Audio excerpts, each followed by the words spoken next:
Bienvenidos a Cómo enfrentar un mundo nuevo. Descubre consejos prácticos de liderazgo y productividad con nuestros expertos, el ingeniero Manuel Jardines, el ingeniero Juan Antonio Andrade, Alvin Train y el ingeniero Alejandro Jardines. Acompáñanos. Hola, ¿qué tal? Bienvenida, bienvenido una vez más a otro episodio, otro capítulo de tu podcast, Cómo enfrentar un mundo nuevo. Te saluda Alejandro Jardines y me da muchísimo gusto y te agradezco que le hayas dado clic al capítulo de hoy. Estoy seguro que el tema del que vamos a tomar te va a servir en este momento o en el futuro, puesto que vamos a hablar de la estructura del cambio. Como bien sabes, esta temporada les mencionaba en el capítulo anterior que vamos a ir hablando de un tema que nos apasiona a quienes participamos en este podcast y que hemos visto y constatado que es uno de los talentos que más resultados nos puede dar como líderes, que es la administración del cambio. Y a lo largo de una serie de capítulos iremos hablando al respecto de este concepto.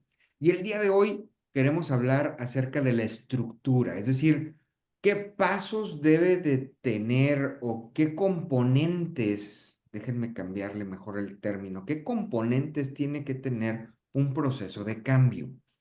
Y un proceso de cambio, imagínate, pues cualquier cosa referente a que modifica el estado actual de cómo se organiza tu departamento, tu equipo, tu empresa. Es decir, puede ser que tengamos que implementar una nueva política que se nos ha impuesto a través de algún ente normativo. O hay un nuevo cambio porque estamos instalando un nuevo sistema, un nuevo software. O hay un nuevo cambio porque estamos incorporando nuevos elementos en el equipo de trabajo. Es decir, cualquier tipo de situación, insisto, que va a modificar el cómo hoy administras o el cómo hoy ejecutas el trabajo en tu empresa. Decíamos que hay dos tipos de cambio. Hay algunos cambios que son reactivos, es decir, alguien nos está impulsando a que hagamos ese cambio porque de no hacerlo, pues se podría haber afectado el ente que administras, ¿no? Y hay otro tipo de cambios que son cambios proactivos, cambios que el líder o el equipo de trabajo, al ir analizando el entorno, se le ocurre, oye, pues sería bueno que hiciéramos un cambio en tal política, sería bueno que hiciéramos un cambio en tal proceso, porque hoy más vale que tomemos cartas en el asunto, porque si no, más tarde, mañana, en algún otro momento, nos vamos a ver afectados. Y muy bien, de eso hablábamos la sesión pasada y hoy, insisto, vamos a hablar de estructura y para ello quiero darle la bienvenida a nuestros panelistas, Juan Antonio Andrade, Alvin Train, Manuel Jardines. ¿Qué tal? Señores, como Muy, siempre, gusto saludarles, ¿cómo están? muy bien, gracias Alejandro, gracias. Qué bueno, Muy bien, muchísimas gracias. qué bueno, qué bueno. Bueno, pues estructura del cambio. Nosotros vemos 8 componentes relevantes, importantes que debes de tomar en cuenta para estructurar tu proceso de cambio. El primero de ellos le llamamos justificación, es decir, tienes que de alguna manera documentar o entender por qué es necesario hacer ese cambio, independientemente si fue reactivo o proactivo, como lo decíamos hace unos segundos. Tienes que entender muy bien por qué hay que hacer ese cambio, dado que de este entendimiento o del correcto entendimiento o del mal entendimiento, el resto de los componentes pudiera verse distorsionado y quizá el resultado final de tu proceso de cambio no va a ser tan exitoso. Número uno es la justificación, entender bien por qué. Número dos, hay que definir los objetivos o los KPIs que vamos a plantearnos con este proceso de cambio. A cada uno de estos objetivos tiene que ser medible, le tenemos que poner un indicador, un KPI, para que podamos irlo midiendo en el futuro y podamos saber si el proceso de cambio tuvo el resultado esperado o no. El tercer componente, plan de trabajo, define claramente qué actividades se tienen que realizar, cuánto tiempo estimas que se van a llevar esas actividades, quién es el responsable de hacer esas actividades y cómo se ligan unas con otras, es decir, qué actividades pueden ser dependientes de otras o qué actividades pueden ir caminando de manera en paralelo, pues para que podamos ir acortando el tiempo. Número 4, ahorita lo mencioné, que hay que definir a un responsable de cada una de esas actividades. Bueno, pues hay que integrar a un equipo de trabajo, un equipo que tenga estos objetivos, un equipo que esté integrado. Por lo tanto, una de las actividades que tendrás que hacer es integrar a ese equipo de trabajo, resolver los procesos de comunicación y de entendimiento que hay en ellos. Y un paso muy importante que nos ayudaba a aclararlo Juan Antonio es define el líder de ese proceso de cambio. No siempre vas a ser tú. Si eres tú, bueno, defínete como ese líder del proceso de cambio y asume el rol y asume las responsabilidades que tienes como líder. Y si no es así, comunícalo con ese equipo y di, oye, tal persona va a ser el responsable y pues sobre las indicaciones, sobre el liderazgo que nos vaya marcando esa persona, el equipo tendrá que ir trabajando en sintonía, ¿no? Una vez que ya tienes formado esto, digamos que hasta este momento están los preparativos previo a la implementación. Y aquí viene un paso importantísimo que no se nos tiene que escapar. Un paso, más bien un componente, porque no es un momento único. Es decir, la comunicación. Hay que comunicar el cambio. Por eso era importante desde arriba conocer y entender la justificación del proceso de cambio, porque ese entendimiento ahora se lo tienes que compartir a todos los involucrados o afectados de este proceso de cambio. También tienes que comunicar quién es el equipo de trabajo, quién es el líder de trabajo, cuáles son los objetivos que vas a alcanzar, qué actividades vas a estar haciendo. Por eso es importante haber seguido la estructura que te he comentado para comunicarlo y que esa comunicación sea muy clara, que todas las personas involucradas o afectadas de este proceso de cambio conozcan perfectamente hacia dónde vamos y por qué vamos hacia allá, ¿no? Porque seguramente si los afectados también entienden la justificación del cambio, seguramente también te irán a aportar muy buenas ideas o muy buen impulso en el proceso de implementación. Una vez comunicado, pues ahora sí ya empezamos con la implementación del proceso de cambio y empieza a trabajar ese plan que diseñaste, pero es importante que hagas altos en el camino, hagas ciertos checkpoints para que puedas saber si ese proceso de cambio está alineado o no está alineado con los objetivos que te planteaste. Si no está alineado, viene el siguiente componente que hay que hacerle ajustes. Oye, ¿a qué le puedo hacer ajustes? Le podemos hacer ajustes al plan de trabajo, le podemos hacer ajustes al equipo de trabajo, le puedo hacer ajustes a la intensidad con la que estamos dándole prioridad a las actividades de este proceso de cambio. En fin, a cualquier situación que te ayude a alinearte y a pegarle más al objetivo que estás buscando con el proceso de cambio. Y por último, el octavo componente es documenta todo este proceso porque quizá más adelante se viene un cambio similar y si ya hiciste el trabajo de diseño de un proceso de cambio, pues te vas a poder ahorrar mucho trabajo más adelante, ¿no? O bien, te servirá para poder entrenar, comunicar, justificar el por qué estás haciendo las actividades que estás haciendo. Y muy bien, esto serían la forma en la que nosotros regularmente estructuramos un proceso de cambio, ¿sí? Y quisiera ahora abrir el foro, darles palabra a nuestros panelistas para que me ayuden a complementar esto de lo que estuve hablando, o bien si nos pudieran platicar de casos de sus procesos de cambio en donde interactuaron estos componentes. ¿Qué recomendaciones nos dan a los que estamos en un proceso como este? Eh, Antonio, si gustas, o ¿Permites, Alvin. Alejandro? Sí. Nuevamente, lo que dices, es decir, si tú reaccionas y sales corriendo, tienes una buena chance de dar con la cabeza contra una pared. Pero facilito. ¿Sí? Correcto. Por eso es fundamental el proceso este que nos dijiste. Y yo quisiera usar un ejemplo de una compañía que yo observé que actuó de forma reactiva sin pasar por este proceso y terminó en quiebra. ¿Sí?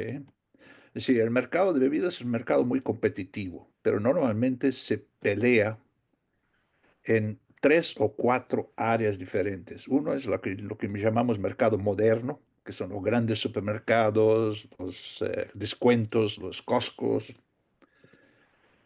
El otro son el mercado tradicional, que serían los pequeños supermercados, las tiendas. Pues hay una cosa que se llama Horeca, de hoteles, restaurantes, cafeterías.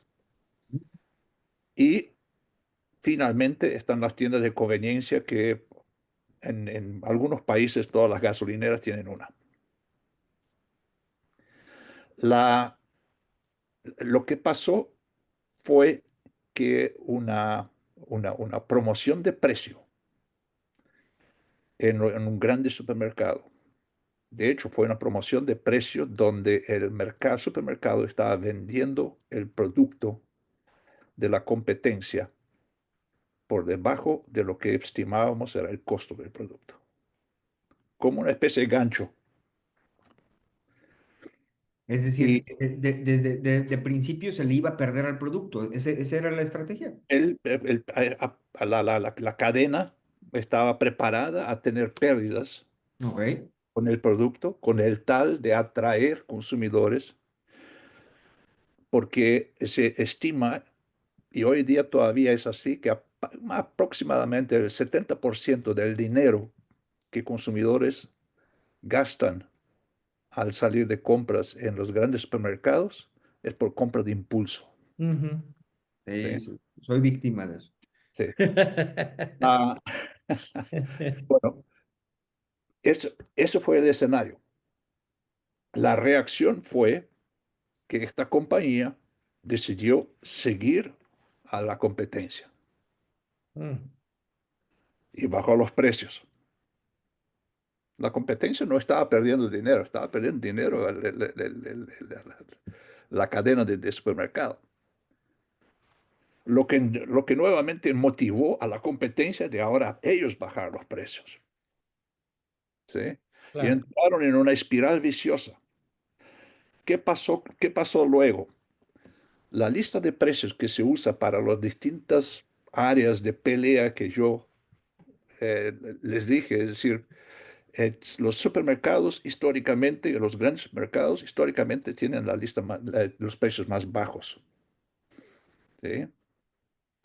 Y las tiendas de conveniencia y los pequeños supermercados normalmente tienen los precios más altos y tienen distribución directa.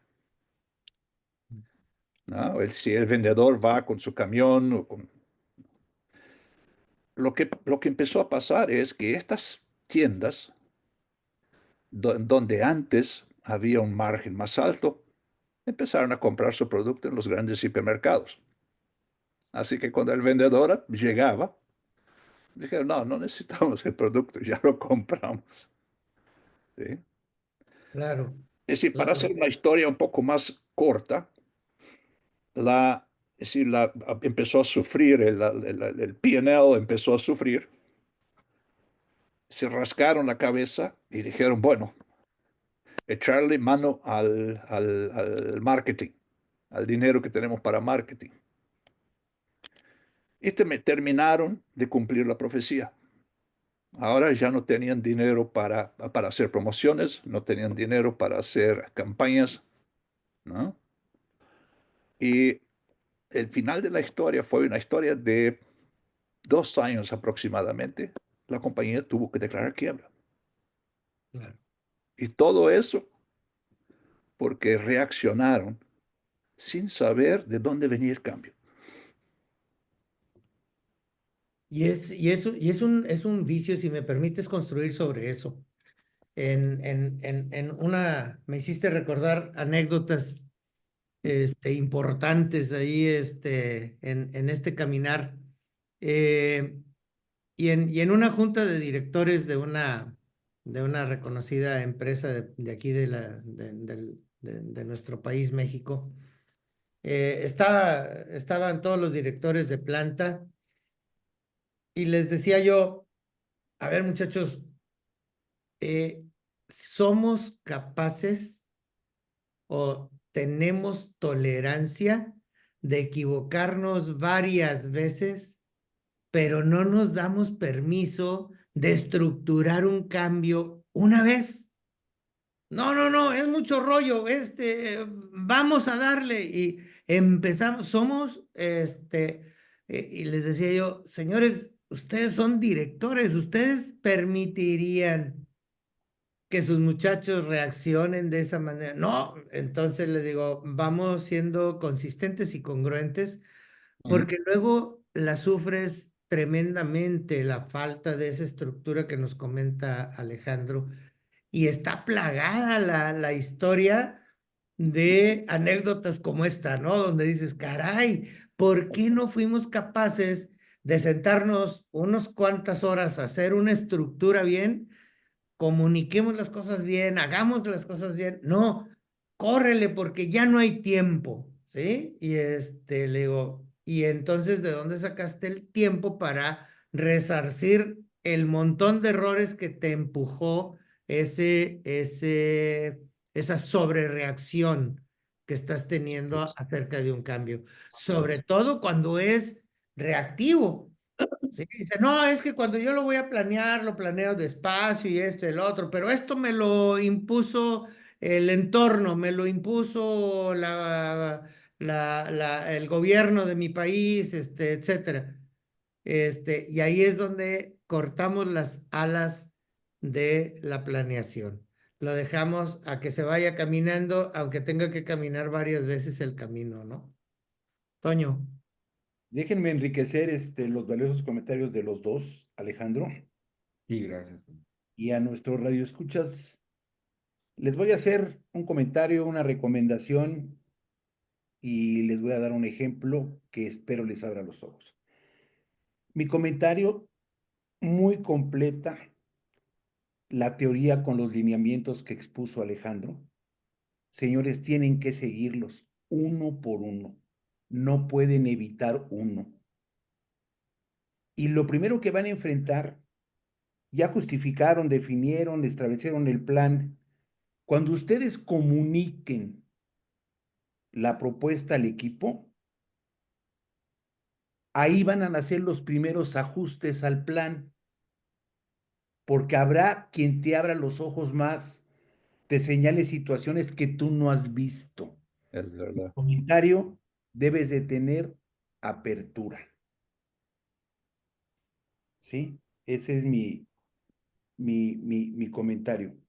La recomendación es de que a mí me costó trabajo aceptar y entender que cuando te das cuenta que el cambio no va por donde tú quieres o querías o tenías planeado, ¿sí? Tomas la decisión de cambiar, de rehacer, pero empezábamos a rehacer desde ese punto donde nos quedamos. Cuando tengan que rehacer un cambio, señores, váyanse otra vuelta hasta el inicio para que no vuelvan a cometer los mismos errores. Y el ejemplo que quiero darles de un cambio donde todos hemos vivido, seguramente, Y depende de cómo se nos ha presentado y cómo se ha manejado, podemos calificarlo de proactivo y reactivo, que ahí es el juicio que yo quiero que ustedes tengan. Normalmente cuando las cosas no van bien y piden un plan de ahorro, lo primero que nos piden es reduce la nómina, bájale la plantilla. Eso sale solito, ¿sí o no? Yo había escuchado eso en algún lado. No es común, pero eso sale. Vamos a reducir la plantilla un 10%, dale, ¿sí? Eso lo dice el mero mero jefe, ¿sí? Y tu ahorro en tu área de operación nos tiene que dar un ejemplo, 1 millón de pesos al año, ¿sí? Y el líder va a ser el financiero, porque quiero que esté monitoreando y me reporte si se cumple o no se cumple, ¿sí? El financiero no tiene idea de quién, cómo y cuándo, ¿sí? El de recursos humanos empieza a participar y a querer eh, influir y dominar el proceso de cambio en la reducción. Y empieza a marcar lineamientos y a marcar señales y a proponer y a hacer, ¿sí? Y yo como operador, dueño de la plantilla, ¿dónde me dejan?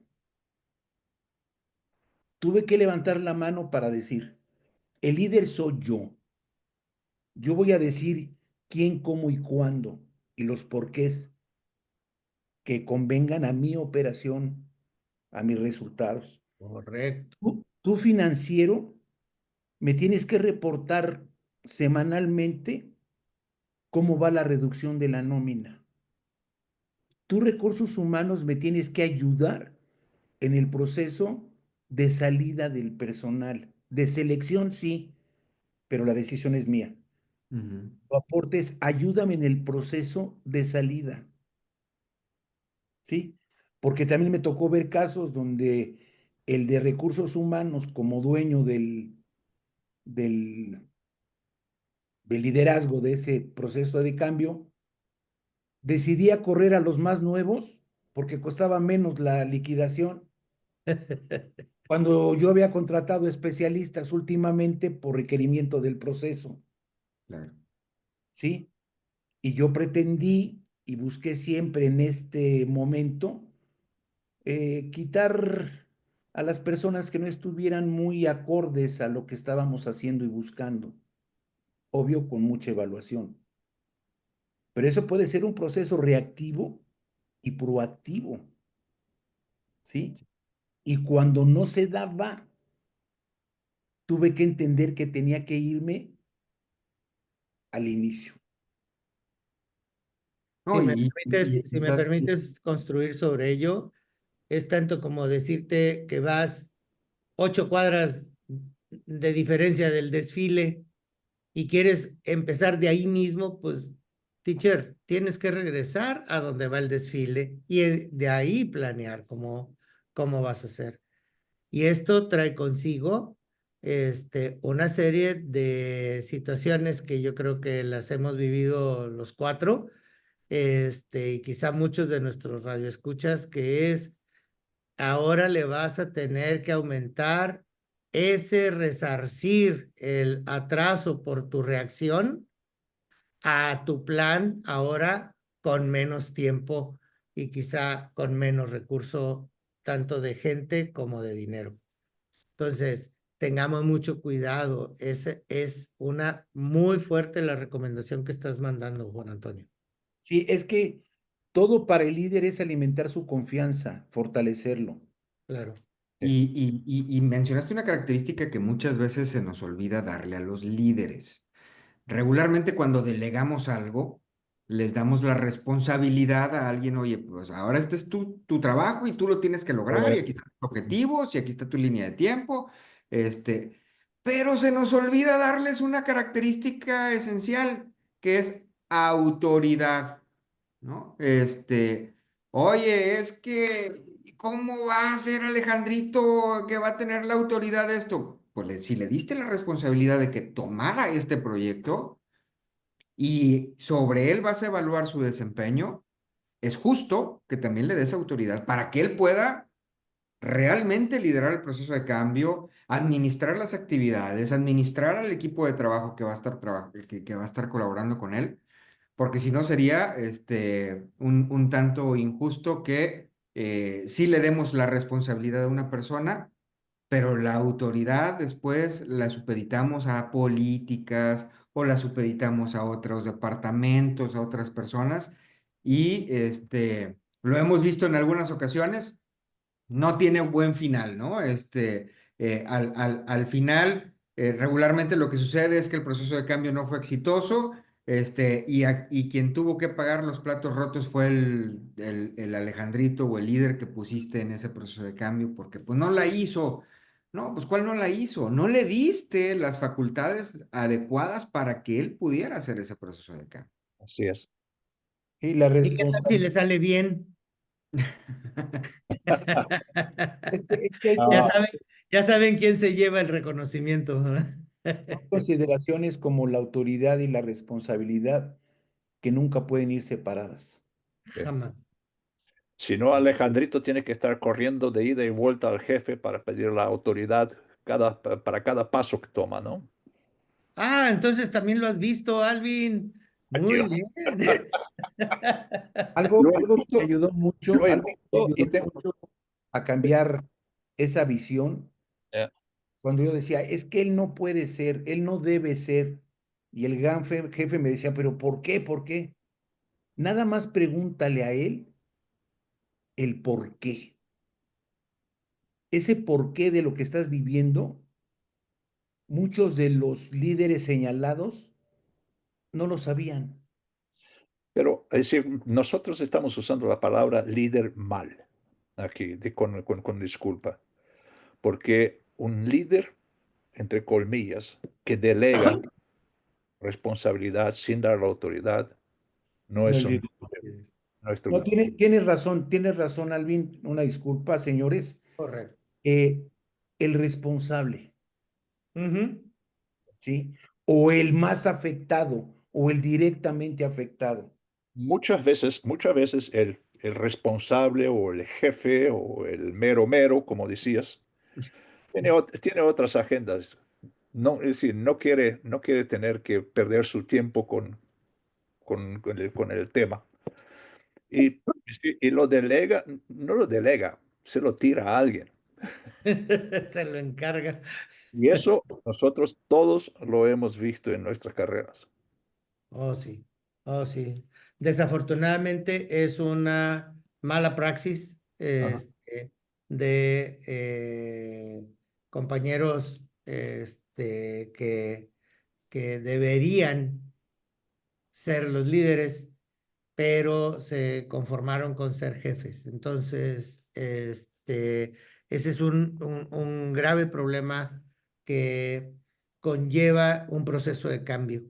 Y peor tantito, si ya haces la mezcla ideal para el fracaso, es que no tengo una estructura, ¿sí? Entonces, desestructurado, sin autoridad, etcétera, pues ya hiciste todas las condiciones para que aquello explote, ¿no? Entonces, Les puedo explota. contar el ejemplo otra vez, ¿no?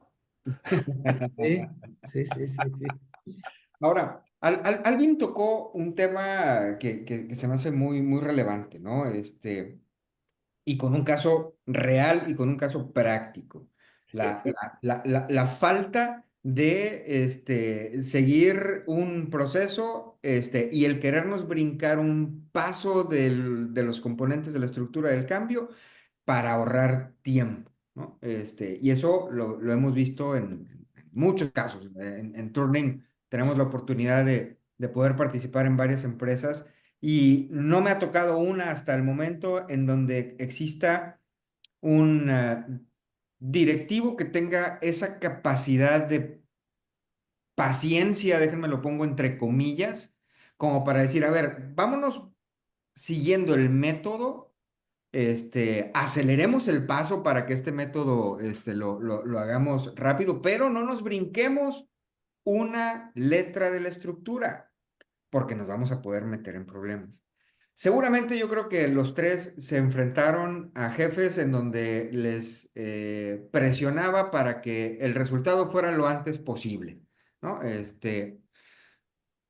¿Ustedes cómo aprendieron a dominar ese diálogo con el jefe para que pudiera haber esa especie de paciencia y les diera la oportunidad de estructurar sus procesos de cambio y que pudieran ser exitosos? Porque creo que ese es un común denominador y una habilidad que muchos necesitamos desarrollar. Juan Antonio. Hay que apoyarse de ejemplos pasados, Ok. ¿sí? Y no es una cosa que lo vas a resolver de una vez, ¿sí? Sí, hay que ir convergiendo con el jefe y hablar de fallas pasadas que ocurrieron por atropellarse, ¿sí? Sí, yo estoy de acuerdo con Alvin. Tú te puedes sentar con el jefe y decirle, mira, en el pasado esto se intentó, se acortó y no funcionó, pero yo lo soportaba muchísimo en señalar económicamente los riesgos de acelerar la decisión, ¿sí?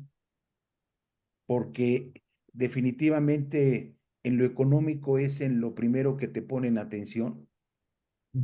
O sea, tú me pides el recorte para la primera quincena, ¿sí?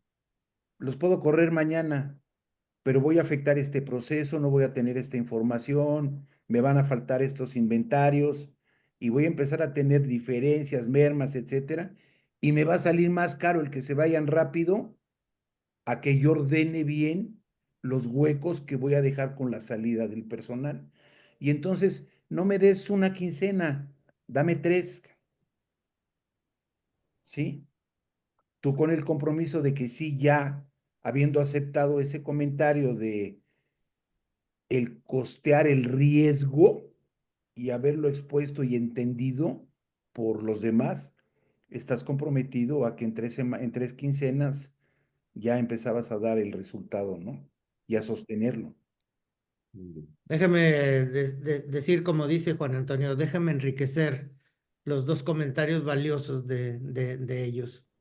Metodológicamente, lo que hemos venido haciendo ya de varios años hacia acá, aproximadamente los últimos 30 años, en Turning, es entender que la paciencia ejecutiva es una especie en extinción, ¿sí? No Extinta. existe, no existe. Entonces, ¿qué es lo que hemos hecho? Adicional a lo que nos acaban de recomendar, es meter aquí un cortacamino, un shortcut, que se llama, o nosotros lo conocemos en Turning como quick hits, resultados rápidos, para poder negociar lo que nos están diciendo de, oye, dame en lugar de una semana o de un mes, dame 3 o lo que sea, tengo que llevarle expresiones que usamos acá en Turning, ¿no? Hay que llevarle tributo al rey, ¿sí? Y entonces, a cambio de esto, te canjeo por un par de semanas más. A cambio de esto, préstame 2 personas más, etcétera, para poder estructurar el cambio y hacerlo como Dios manda.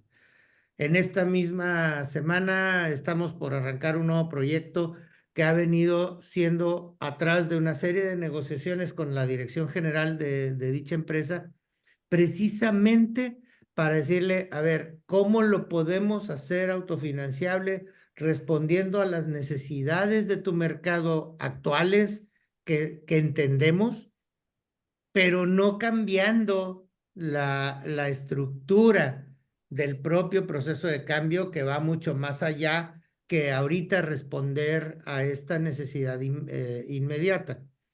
Entonces, ¿suena sencillo? No, no lo es. Es una serie de horas de bonita discusión y más si la pones en un entorno constructivo, más que de debate o de reyerta, es cómo construimos. Sí te entiendo, líder, jefe, como se llame organización, pero también entendamos que el proceso de cambio es un proceso, no un suceso, ¿sí? Y por ello tiene que tener una estructura, un esqueleto, un andamiaje que nos lleve con mayor probabilidad al éxito rotundo, ¿sí? Entonces, está interesante la pregunta, pero se las dejo ahí para que la sigamos pensando. Discutiendo. Y de hecho vamos a tener oportunidad de seguir platicando mucho de los procesos de cambio en los siguientes capítulos. Se nos termina el tiempo y eh, creo que hasta el momento les hemos podido dejar, queridos seguidores, una estructura de componentes que tiene que llevar tu proceso de cambio, algunos ejemplos de cómo se han utilizado estos componentes y el mensaje importante que también nos comunicó Juan Antonio: no se brinquen ninguno de los componentes. Oye, es que no hay mucho tiempo. Pues acelera el proceso de definición de cada uno de estos componentes porque no te los puedes brincar. Son parte esencial para que este rompecabezas que estás armando esté completo, ¿no? Quiero agradecerles nuevamente, Juan Antonio, Alvin, Manuel, muchísimas gracias por la sesión del día de hoy. A ti que nos escuchas, doblemente gracias. Gracias por estar con nosotros, gracias por seguirnos. Si te sirvió este material, te agradecemos que por favor también lo compartas. Dale like, dale share, invita a tus colegas a que estén suscritos a nuestro canal. Semana a semana estaremos subiendo información que seguramente será de mucha utilidad para ti, para tu equipo de trabajo, para tu organización. Te saluda Alejandro Jardines y te agradece nuevamente el hecho que nos hayas seguido y que te hayas quedado con nosotros hasta este momento. Cuídense mucho y nos vemos la próxima semana. Hasta luego. Gracias.